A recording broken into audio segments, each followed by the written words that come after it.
வணக்கம். நாங்கள் திருப்பாச்சி பக்கத்தில் தூதிலேருந்து வர்றோம். நாங்கள் ஸ்கார்பியோ கார் யூஸ் பண்ணிகிட்ருக்கோம். அதை வந்து யூடியூப் வீடியோவில் வந்து ஏசியன் மோட்டார்ஸ் ஒர்க்கை பற்றி பார்த்து நாங்கள் வந்து வண்டி காரு இருக்காக விட்டுருந்தோம்.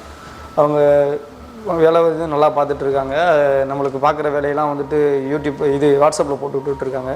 ஒர்க்கு நல்லாயிருக்கு. அதே மாதிரி சொன்ன டயத்தில் கரெக்டாக நம்மளுக்கு வண்டியை டெலிவரி கொடுத்துறாங்க. ஒர்க்கு பூரா நல்லாயிருக்கு. நீங்களும் கார் இது வச்சுருந்தா வாங்க. எல்லா ஒர்க்குமே பார்க்குறாங்க. ரீஒர்க்கு பார்க்குறாங்க. வண்டி சர்வீஸு எல்லாமே பார்க்குறாங்க. அக்சசரிஸு எல்லாமே மாற்றுறாங்க. நீங்களும் கார் வச்சுருந்தா ஏசியன் மோட்டார்ஸு கண்டிப்பாக வாங்க. நல்லா பார்த்து கொடுக்குறாங்க. வந்து விரகனூர் ரவுண்டானத்தில் இருந்து தெப்பக்குளம் போகிற வழியில் அந்த அக்சசரிஸ் லெஃப்ட்டில் இருக்குது. பாலத்துக்கு கீழே நீங்கள் எப்போ வந்தீங்கனாலும் போர்டு மேலே தெரியும் பார்த்துக்கலாம். நன்றி.